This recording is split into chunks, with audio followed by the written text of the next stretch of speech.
you're experiencing Matchmaking Error 2025 in Rocket League, follow these steps to troubleshoot and resolve the issue. This guide will help you get back into the game quickly. Step 1. Check server status. Visit the official Rocket League server status page or the social media channels to see if there are any ongoing server issues. If the servers are down, you will need to wait until they are back online. Step 2. Restart your game. Close Rocket League completely and restart it.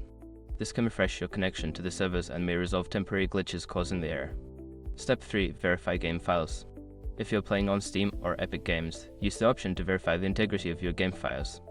This process checks for any corrupted or missing files and replaces them, which can fix matchmaking issues. Step 4. Check your internet connection. Ensure your internet connection is stable and running smoothly. You can do this by running a speed test or trying to connect to other online services. If your connection is weak, consider resetting your router. Step 5. Reinstall the game. If none of the previous steps work, consider uninstalling and then reinstalling Rocket League. This can resolve any persistent issues that may be affecting your game.